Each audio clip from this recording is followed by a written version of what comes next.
Hey guys, I recently made a haul from Tokyo Hands, a department store chain, and Sekaido, an art supply and stationery store from Japan. In order to make the purchases, I used a VPN so I could browse the online sites without any issues, and then used the forwarding service Tenso, which gives me a Japanese address that I could ship to. I have a couple of fountain pens, but I usually don't purchase inks because there are very few colors that I actually regularly use. My favorite is this Pilot Iroshizuku color Fuyu Shogun. As you can see, I'm almost done with the large 50ml bottle. These are the Sailor fountain pen inks from the Shikiori line and also one from the Kyoko line. I went with the colors Yozakura, Yamadori, Chushu, Doyo, and Miruai. I'm trying to stick with the more desaturated colors that I think I'll enjoy using regularly. They come with easy to remove stickers that you can put on your cartridges so that you can tell which ink you filled it with.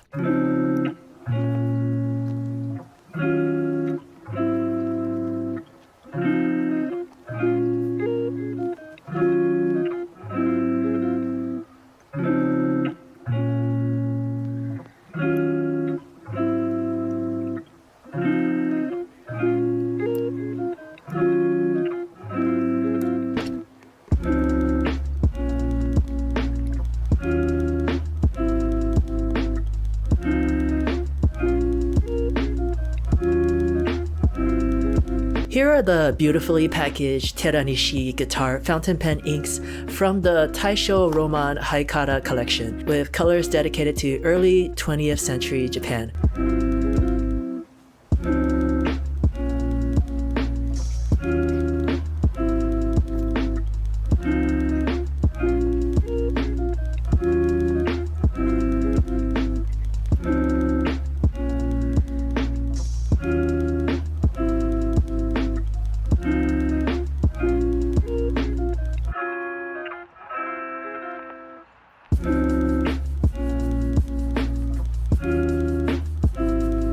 As for my art supplies from Sekaido, I wanted to stock up on Holbein paints. I'm still unsure if I prefer the watercolor gouache or acrylic gouache as my favorite traditional medium yet, so I own a bit of everything. I wanted some non-traditional pastel hues that I wouldn't have to pre-mix every time, since Holbein is known for having a lot of gorgeous pastels, and I wanted some extra colors to fill the holes in my primary color sets.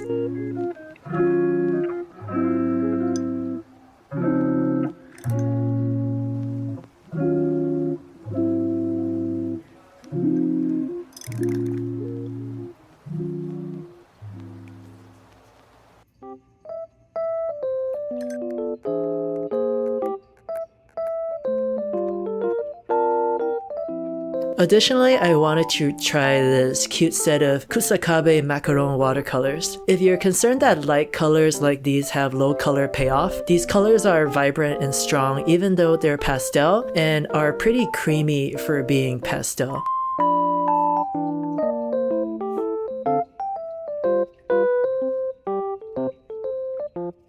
This might be my favorite out of all the paints, the Holbein acrylic gouache. If you're not familiar with this, it essentially dries matte like regular gouache but doesn't reactivate with water. I usually use a ton of white gouache when I'm painting, so I'm excited to use these pastel colors.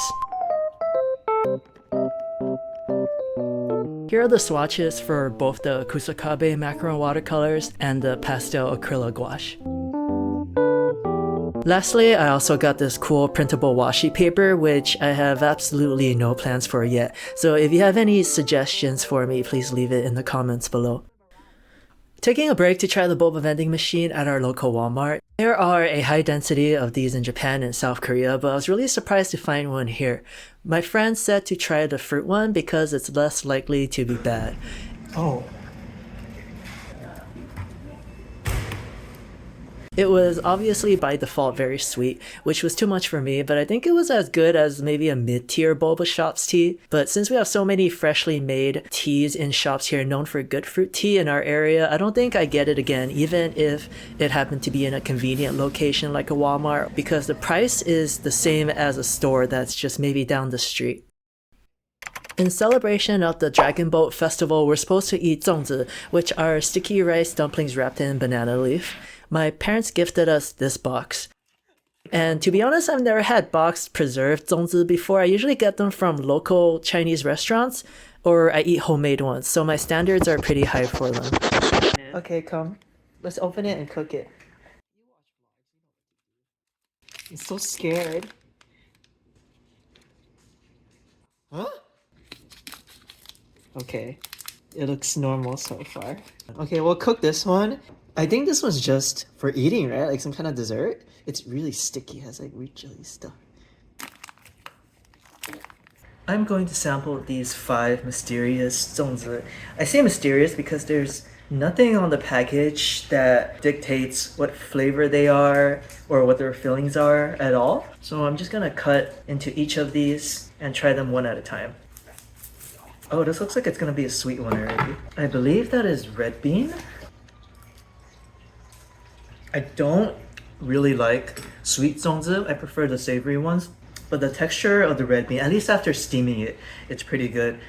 I usually don't cut zongzi straight in half with the wrapper like this, but it's easier than unwrapping each of these one at a time.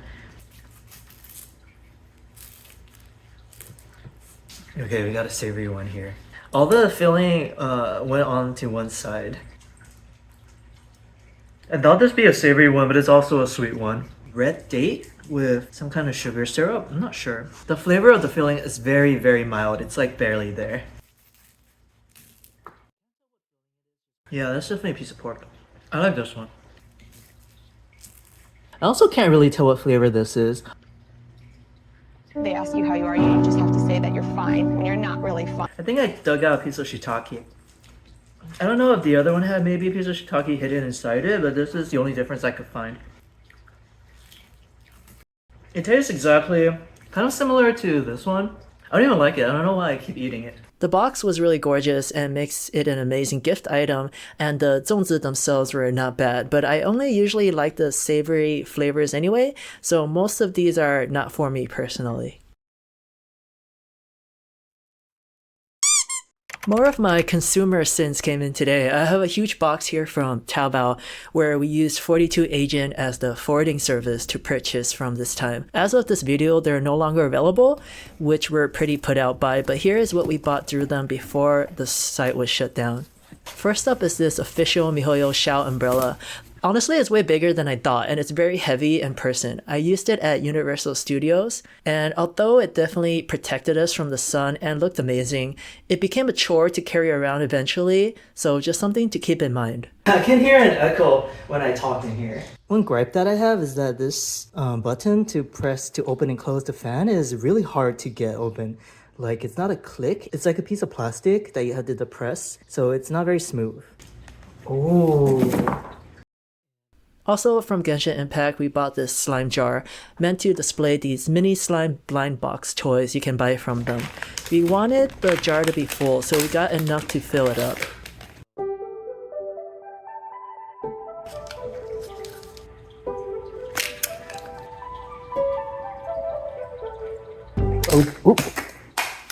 These have a transparent version and like the solid version. I believe you just dump them in here.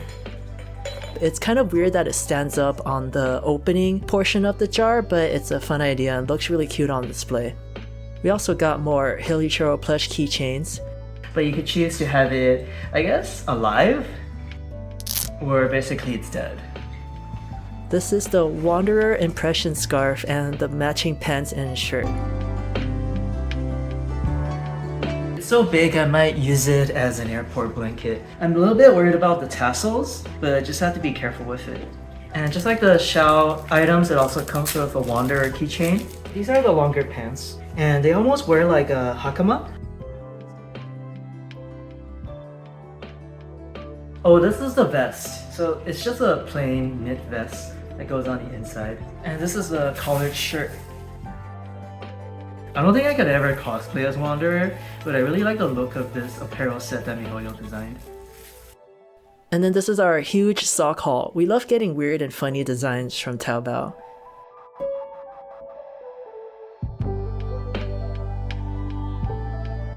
This is a self-watering planter that can be hung on a patio railing or secured onto the wall like I have here.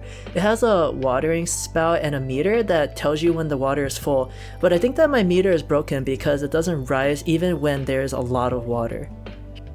And then this is a wooden cable organizer that looks like a little house. I secured ours to the wall next to the couch, and you could put cables in and out of these holes in the window too. Seller shipped these to 42 agents with a crack inside, but because we went through the agent, we were able to ask for replacement. So these are two little, really small plant holders. You can use them to propagate, and it has a hole on the back for mounting. I'm glad they didn't arrive broken though, because they're really fragile. They were really well wrapped in here. Ooh. This is a picture frame with faux plants inside. Oh, it looks good from both sides, but it has an area to hang it on. The older I get, I'm just gradually becoming more and more interested in house decor and like appliances and things like that. These are just a bunch of men's clothes for me. They're not the highest quality, obviously, but here in California, I'm always looking for thinner material for summer wear, and China is pretty good for that. As long as you do your research and only buy products with reputable product reviews, it's actually more reliable than AliExpress or Temu reviews, which are known for having skewed reviews and a lot of fake ones as well. Here are some other things my housemate Melon bought. This is the Thorns rabbit plush from Arknights. I also quite like this long neck goose bag. The material is kind of a thick canvas or linen texture, and there's some velcro here to keep the long neck from flopping over by attaching it to the strap part.